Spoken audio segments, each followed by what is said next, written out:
Para a primeira aula desse curso, eu separei uma breve história e também um grande segredo desconhecido de muitos a respeito do dinheiro. Para entender esse segredo, é interessante a gente olhar para a evolução do dinheiro ao longo do tempo e realmente estudar como isso aconteceu. Eu até trago uma provocação inicial para essa aula, lembrando que o dinheiro ele não é natural, ele não é uma invenção da natureza, não é o que existe desde antes do homem, ele simplesmente é uma criação humana. Para aprender a lidar com dinheiro, muitos de nós fazemos igual bebês fazem para aprender a linguagem. Simplesmente observamos outras pessoas utilizando. É assim que uma criança aprende aqui no Brasil a falar português, mas aprende até um certo limite, porque ela não vai aprender gramática, ela não vai aprender a fazer uma redação estruturada, com coerência, com coesão, com boas palavras, uma linguagem adequada, apenas por observação daquilo que acontece à sua volta. A mesma coisa com o dinheiro. Apenas observar o que outras pessoas fazem é altamente suficiente para virar um especialista sobre esse assunto. E nada compensa mais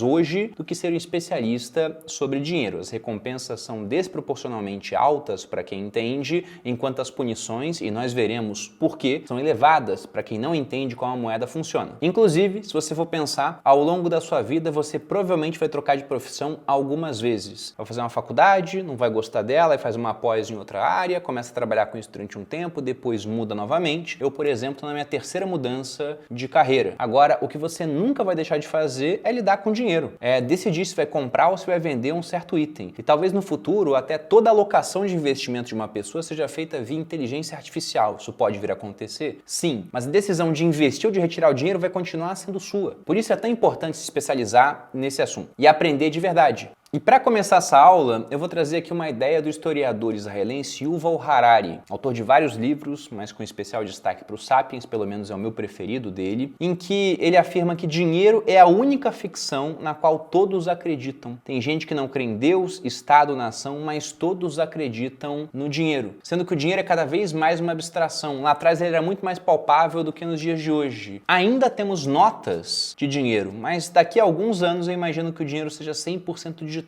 Então será de fato apenas dígitos numa tela de cristal líquido e cada vez mais abstratos para que a gente entenda como funciona. E essa abstração, ela teve sucesso onde deuses, governos e religiões falharam.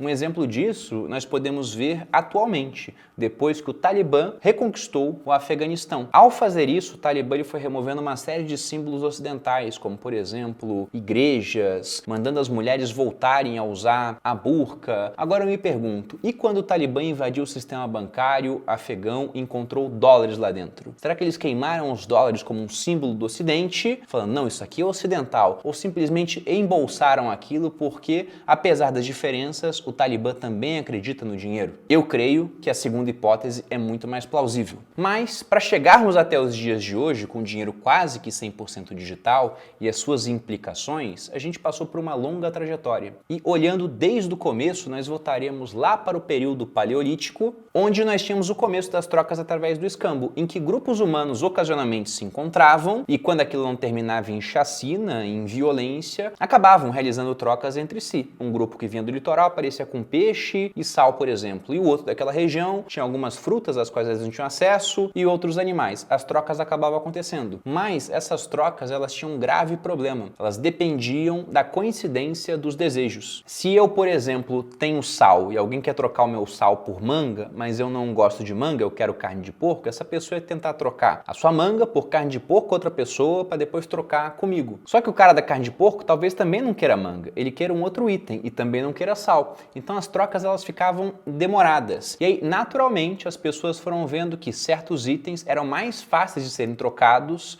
do que outros. E aí nós já entramos na época da chamada moeda mercadoria.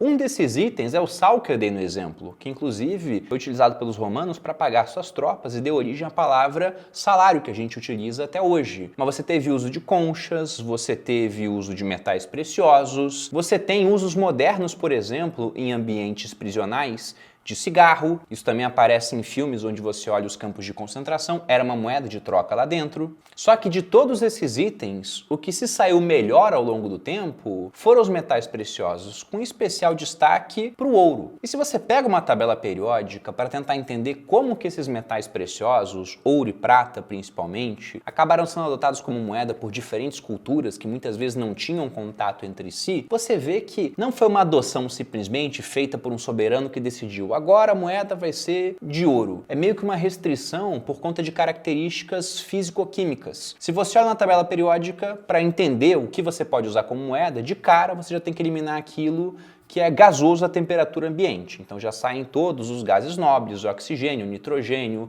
hidrogênio, até porque hidrogênio é raríssimo, é altamente inflamável, você não quer um dinheiro que exploda no seu bolso e te leve para Marte. Você também vai ter que eliminar aquilo que é líquido, e quando eu digo líquido em estado físico, porque liquidez, capacidade de troca é importante, nós veremos isso nos investimentos ao longo do curso, mas é difícil armazenar um dinheiro que parece água. E eliminando isso, você acaba tirando até alguns metais, como é o caso do mercúrio, que é um metal tóxico para o ser humano. Então você também já tira outras coisas que fazem mal, porque afinal de contas ninguém quer um dinheiro de urânio que vai nos causar câncer ao longo do tempo. Ao fazer isso, você fica cada vez mais restrito a essa parte rosa da tabela. Só que lá você também tem elementos problemáticos. O ferro, por exemplo, até pode ser usado para se cunhar uma moeda, mas ele vai perdendo suas características com o passar do tempo, ele vai oxidando, ele vai enferrujando. Você tem outros metais que são muito quebradiços, como é o caso do alumínio, sendo que o alumínio, durante muito tempo, era raríssimo, porque você não conseguia separar o alumínio de outros metais de maneira fácil e era difícil achar pedaços bons a ponto de poderem ser utilizados para alguma coisa. Então você vai tirando tudo aquilo que é muito escasso na crosta terrestre ou que apresenta alguma coisa que faz com que ele perca as propriedades e no final você vai chegar a um grupo de mais ou menos 8 metais que poderiam ser utilizados como moeda. Eles são prata, platina, paládio, ródio, osmo, irídio, rutênio e o ouro. Desses 8, o único que tem uma coloração dourada é o ouro. E concomitantemente ao ouro você teve também muito uso da prata. Ambos os metais raros, mas não tão raros quanto outros e com características interessantes e capazes de manter suas propriedades ao longo do tempo. É até curioso como inclusive culturas que não utilizavam moeda, como é o caso dos incas, eles faziam escambo, valorizavam o ouro e a prata por outros motivos, ligados à parte estética e religiosa.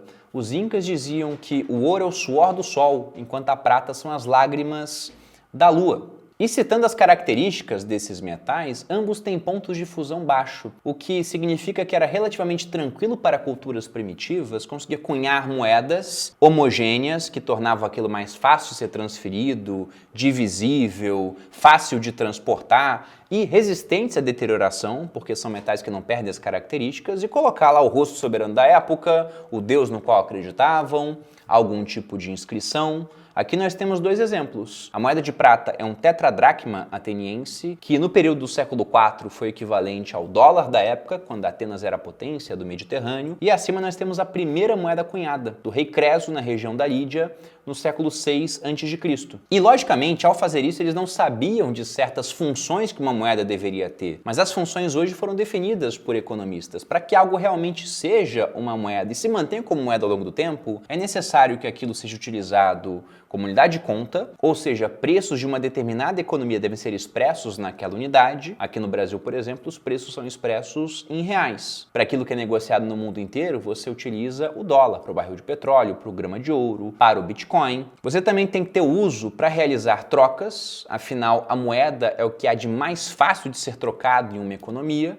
É muito mais fácil eu querer comprar um apartamento, um carro, uma câmera, um celular de alguém pagando em reais do que tentar pagar em carne de porco, sal ou até ouro. Então é muito mais fácil utilizar a moeda como meio de troca. E se algo começa a ser mais utilizado que a moeda, então aquilo vai virar o meio de troca e a moeda vai perder essa função e vai deixar de ser moeda. E o último ponto dessa lista, porém o mais importante, é ser uma adequada reserva de valor, algo que consiga manter o valor ao longo do tempo, porque você não consegue levar o seu trabalho para o futuro, mas você pode trocar o seu trabalho por dinheiro, afinal o dinheiro é um meio de troca. E esse dinheiro você pode trocar por outras coisas que têm os preços expressos em reais, porque ele também é unidade de conta. E você pode fazer isso daqui a 10 anos, porque ele mantém pelo menos parte do seu valor ao longo do tempo. E quanto mais valor ele mantiver, melhor. Na hora que ele deixa de manter o valor, nós temos um problema, porque essa é a base das funções que levará até as outras duas. Veja que lá atrás, Por que o pessoal começou a usar ouro? Porque algumas pessoas guardavam aquilo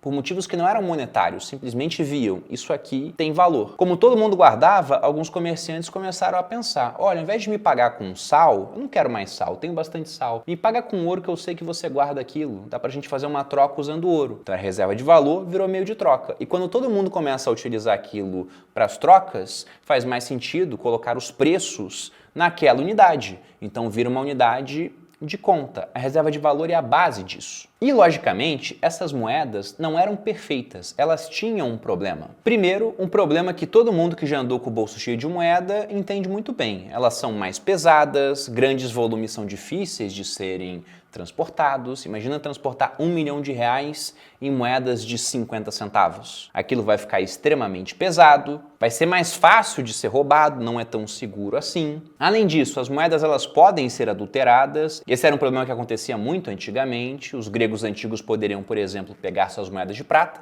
esfregar uma na outra, recolher o pó de prata daquilo para vender como uma mercadoria, enquanto continuava utilizando a moeda para trocar por outras coisas. Como os comerciantes também não são bestas, eles começavam a falar, olha, essa moeda aqui está com menos peso do que deveria ter, então não aceito mais ela, aquilo começava a prejudicar as trocas da economia. Uma outra forma também de adulterar a moeda era simplesmente cortar certos pedaços dela, porque se eu corto um pedaço de uma nota de R$100, eu não posso vender esse pedaço em separado, mas se isso aqui fosse uma moeda de prata ou de ouro, eu poderia cortar e vender pelo seu peso em prata ou em ouro. E aí, logicamente, tentavam, colocar uma borda, mostrando que não podia cortar, tornavam aquilo crime, mas o próprio Estado muitas vezes também adulterava o valor da sua moeda, simplesmente adicionar metais menos nobres na sua composição. Então, por conta disso, havia muita desconfiança. Até que algumas pessoas, para se livrar desse problema de transporte de volumes maiores, problema de segurança e mantendo a confiança, encontraram casas de custódia, onde você poderia deixar o seu ouro, a sua prata de maneira segura, sem que ela fosse adulterada. Em troca, você ganhava um recibo, que te dava o direito de trocar de volta o recibo pelo ouro a prata que você deixou lá. Só que para que ficar toda hora pegando o ouro e a prata se eu posso utilizar esse recibo para pagar por algumas transações e essa pessoa, quando quiser, vai lá e troca pelos metais preciosos. Isso deu origem à era do dinheiro representativo e do papel moeda, que simplesmente representava uma certa quantidade de metais preciosos guardada numa dessas casas de custódia que depois viria a se transformar num banco. Essa era do dinheiro representativo, ela durou até 1971. Foi a era do lastro em ouro. O dólar, durante esse período, nada mais era do que um certificado em ouro, que poderia ser trocado inicialmente por pessoas e depois apenas por bancos centrais, por uma certa quantidade daquele metal. E esse lastro em ouro, veja que lastro envolve essa ideia de troca, de um ser conversível pelo outro, também acarretava a ideia de que o dinheiro é escasso. Porque, afinal de contas, se você tem uma conversão fixa entre dólar e ouro, para que você crie mais dólares numa economia, você tem que ter mais ouro. Afinal de contas, se você começa a criar muita moeda e não tem mais ouro, esse laço ele se perde. Não dá para todo mundo trocar o papel pelo ouro no final. E se você pega todo o ouro já minerado no mundo, desde que o homem começou a se organizar em sociedade, segundo dados do World Gold Council, um Conselho Mundial de Ouro, todo esse ouro ele enche menos de 3 piscinas olímpicas. Pense na Terra, no planeta, e pense em 3 piscinas olímpicas. Essa é toda a quantidade de ouro que já foi minerada pelo ser humano. E novamente eu friso que para que esse sistema funcionasse bem, bancos não poderiam abusar da confiança das pessoas, emitindo mais papel do que eles tinham ouro em estoque. Quando um banco fazia isso, talvez ele não tivesse problema nenhum, porque eles também repararam que muito raramente as pessoas iam trocar todo o papel moeda de volta pelo ouro. Isso poderia acontecer se alguém espalhasse algum tipo de boato, falando que tal banco está mal das pernas. Se o banco não estivesse, nada iria acontecer. Nada entre aspas, ele seria prejudicado, ia perder os seus depósitos, mas continuaria operando. Agora, se ele realmente tivesse muito mais papel emitido do que o ouro que ele tem em reserva, esse banco viria a quebrar. Enquanto um banco privado ou outro fazia isso, o problema era menor. Agora, quando um banco central, o banco do país, fazia esse tipo de coisa, aí nós teríamos um problema grande. E isso aconteceu na França do começo do século XVIII, governada por Luís XV. Na verdade, ele era menino, então havia um regente, o Duque de Orleans, e o ministro das Finanças escocês, John Law. John Law havia fugido da Escócia após um duelo. Ele era um adepto da ideia de um papel moeda com um lastro em metais preciosos, trouxe essa ideia para a França, falando que daria mais dinamismo à economia. resolvendo problemas que você tinha na moeda metálica. E quando ele deu essa ideia, ele não se tornou apenas o ministro das Finanças da França, responsável pelo Banco Real, como também se tornou o equivalente a um CEO de hoje em dia de uma companhia chamada Companhia do Mississippi, uma empresa monopolista francesa responsável pela exploração das terras do Novo Mundo. A França tinha nessa época uma colônia na região do Mississippi, Louisiana, dos dias de hoje. Então o que aconteceu foi que o John Law criou o papel moeda, botou na economia francesa, colocou os metais preciosos guardados no Banco Real. E aí, John Law, ou Duque de Orleans, um dos dois, começou a abusar dessa confiança que as pessoas tinham e criar cada vez mais papel moeda, que foi pego pelas pessoas para comprar ações da Companhia do Mississippi, no equivalente a uma bolsa de valores da época, que era uma praça que havia em frente à casa do John Law, em frente ao palácio no qual ele morava. E da companhia viam vários informes de que a região do Mississippi nos Estados Unidos era muito rica, havia muito ouro, muita prata, a companhia seria muito lucrativa porque era a única que podia explorar aquela região.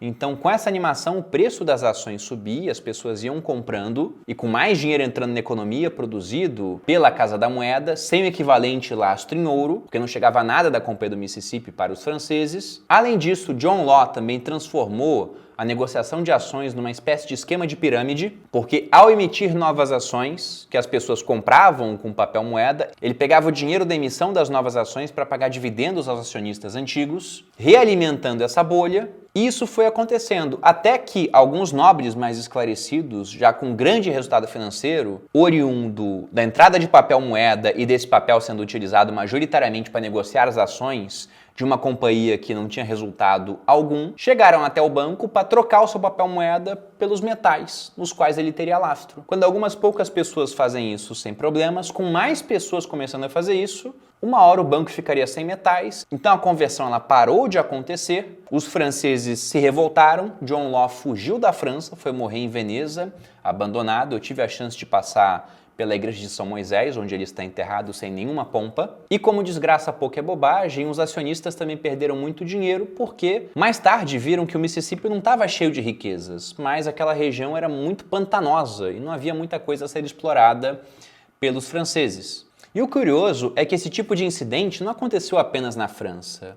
O economista austríaco Friedrich August von Hayek, no livro A Desestatização do Dinheiro, fala que os chineses haviam sido levados por sua experiência com papel moeda a proibi-lo, sem sucesso é claro, ele deixa entre parênteses, porque depois eles voltaram a usar o papel moeda, antes mesmo que os europeus o tivessem inventado. Aqui ele brinca, né, porque muita coisa que a gente fala com a invenção do europeu, um chinês acabou fazendo aquilo antes, e eles também tiveram, à sua época, muito antes da França, o seu incidente envolvendo, entre aspas, uma bolha do Mississippi, onde simplesmente você tinha um lastro de conversão de um papel moeda por um metal, se criou muito papel moeda e de repente o pessoal ia trocar e não tinha metal para todo mundo. E existe um período em especial onde isso costuma acontecer, é o período de guerras. O filósofo grego Heráclito de Éfeso, um pré-socrático, dizia que a guerra é mãe e rainha de todas as coisas. Alguns transforma em deuses, outros em homens, de alguns faz escravos, de outros homens livres. E podemos falar que entre os filhos da guerra está a criação de mais moeda. Isso praticamente acontece em todos os conflitos. Você pega, por exemplo, as invasões napoleônicas até a Rússia do czar Alexandre I, que na época tinha que enfrentar o até então general invencível. Napoleão não perdia nada naquele período. Como que o Napoleão pagou os custos da guerra? Como que o Alexandre pagou os custos para se defender do Napoleão? Através da emissão de mais moeda. O Napoleão não apenas emitiu moeda francesa, como emitiu também moeda russa. Ele levou rublos falsos para ser utilizados na troca de itens com a população. E isso vai acabar acontecendo porque uma guerra é simplesmente uma disputa existencial. Países que perdem guerras às vezes deixam de existir. Então, naquele ponto, vai valer tudo. Você vai criar muito mais moeda do que o lastro correspondente. Então, durante guerras era comum que você tivesse um dinheiro sem lastro. Simplesmente era abandonada, não pelas pessoas em si, os governantes passavam a criar muita moeda e depois eles se viravam para voltar a uma outra regra de conversão. Até que, finalmente, a ideia de um lastro em ouro fixo, ela morreu no mundo no ano de 1971, quando o presidente americano Richard Nixon foi até a TV no dia 15 de agosto para falar que, por conta de um ataque especulativo, os Estados Unidos estavam temporariamente, ele utilizou exatamente essa palavra,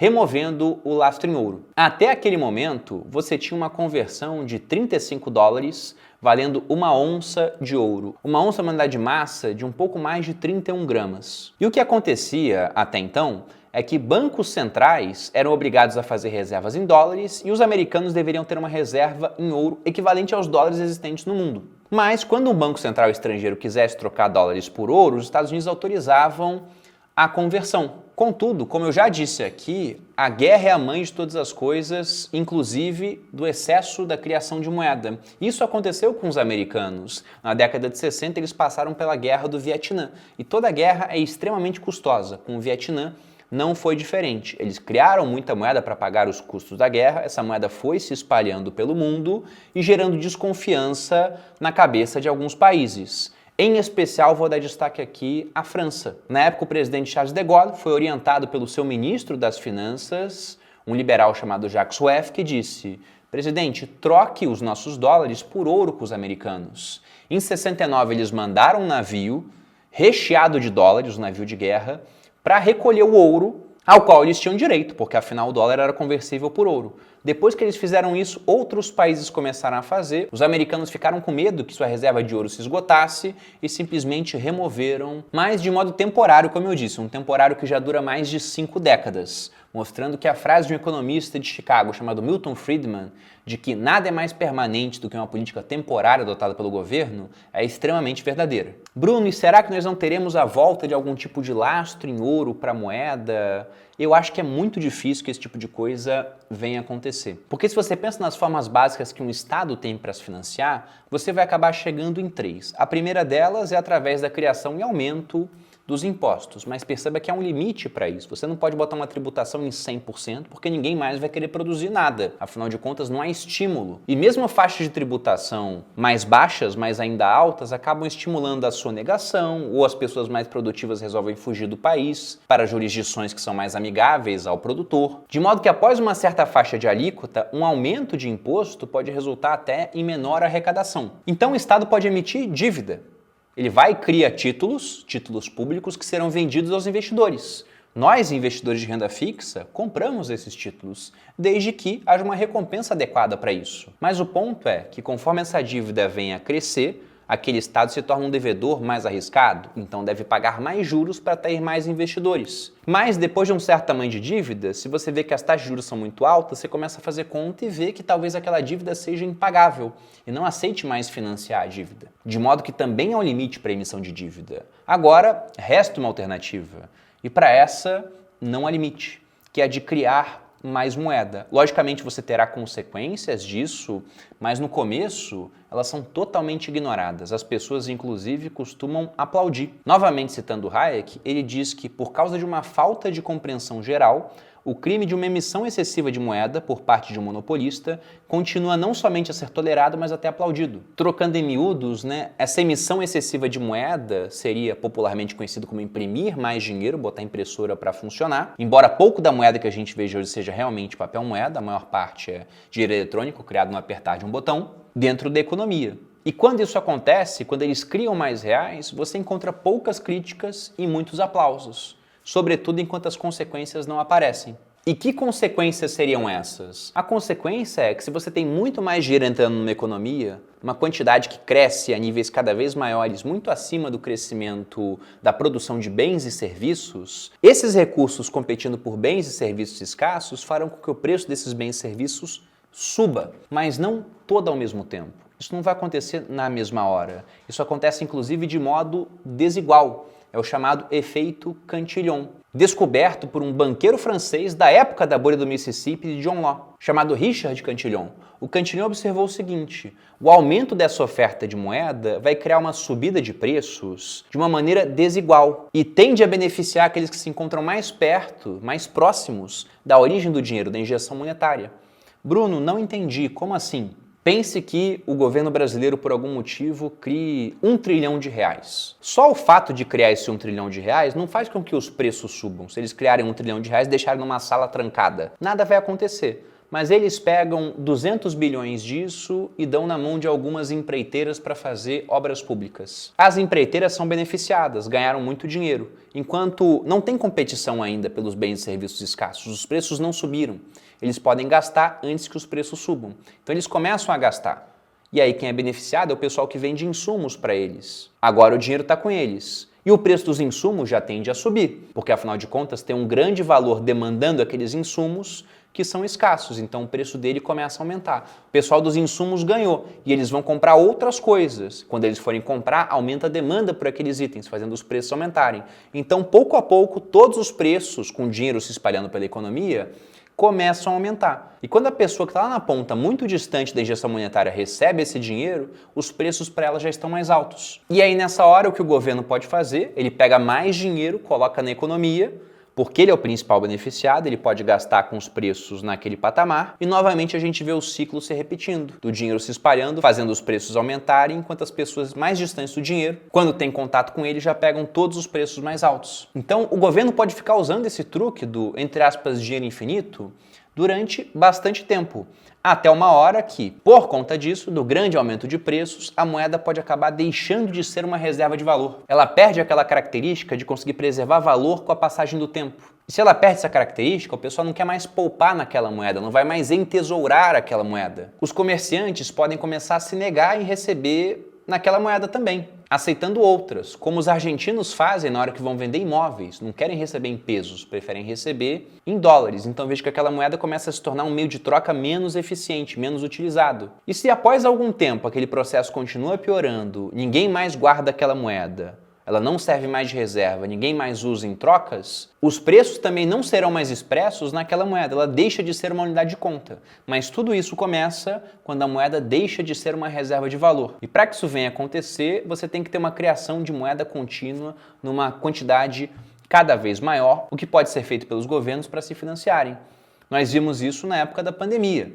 Apenas em julho do ano de 2020 foram criados mais dólares do que nos 200 anos anteriores. E depois dessa era, se inaugurou também a era do trilhão, porque era bem comum você ouvir falar de pacotes de trilhões. E hoje em dia, quando se fala em economia americana e europeia, no Brasil ainda não chegamos nesse nível, mas já estamos na casa das centenas de bilhões. Então não acho que vai demorar tanto tempo para isso acontecer, mas lá fora é só trilhão. E com isso a gente chega na verdade sobre o dinheiro. Perceba que hoje já não tem mais qualquer vestígio de algum lastro em escassez para o funcionamento das moedas estatais. Elas não têm mais uma ideia de um lastro em ouro fixa. Não existe. O único lastro da moeda hoje é um lastro fiduciário, é um lastro em fidúcia, a deusa romana da confiança. Um outro nome para as moedas seria inclusive moeda fiduciária ou moeda fiat. E esse fiat vem de fides, fé em latim. De modo que o único lastro que existe hoje é a fé que nós temos nos dirigentes do país de que eles manterão o valor da moeda ao longo do tempo. Contudo, como não há limites para a criação de dinheiro, a chance de que isso venha a acontecer é praticamente zero e vai continuar se desvalorizando em relação aos bens e serviços. Algo que nós veremos na aula que vem é conhecido como inflação. E que, na minha opinião, é o grande motivo pelo qual as pessoas têm que aprender a investir o seu dinheiro. Porque quem aprende a investir terá ganhos maiores do que a inflação e ficará mais rico com o passar do tempo. E quem não aprende, ainda que poupe muito capital, invariavelmente ficará mais pobre porque a moeda valerá menos com o passar dos anos.